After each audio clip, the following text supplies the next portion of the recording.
പുതിയ മഴ മുന്നറിയിപ്പ് വരികയാണ്. സംസ്ഥാനത്ത് അടുത്ത 5 ദിവസം കൂടി മഴ തുടരുമെന്നുള്ളതാണ് കാലാവസ്ഥാ വകുപ്പിന്റെ മുന്നറിയിപ്പ്. തെക്ക് കിഴക്കൻ അറബിക്കടലിൽ കേരള തീരത്തിനരികെ ന്യൂനമർദ്ദം രൂപപ്പെട്ടു.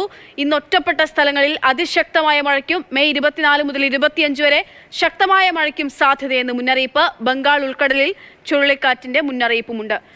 ഹരികൃഷ്ണ വിവരങ്ങളുമായുണ്ട്. ഹരി, എങ്ങനെയാണ് പുതിയ മഴ മുന്നറിയിപ്പ്? എത്ര ദിവസം കൂടി ഈ കനത്ത മഴ തുടരും?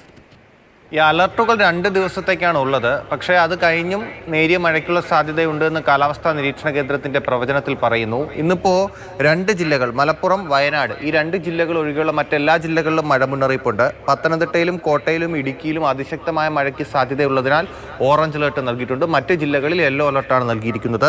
നാളെ തിരുവനന്തപുരം മുതൽ ഇടുക്കി വരെയുള്ള ജില്ലകളിൽ യെല്ലോ അലർട്ടും കാലാവസ്ഥാ നിരീക്ഷണ കേന്ദ്രം നൽകിയിട്ടുണ്ട്. മലയോര മേഖലകളിലും തീരപ്രദേശത്തും അടക്കം ജാഗ്രത പാലിക്കണമെന്നാണ് ജാഗ്രതാ നിർദ്ദേശം.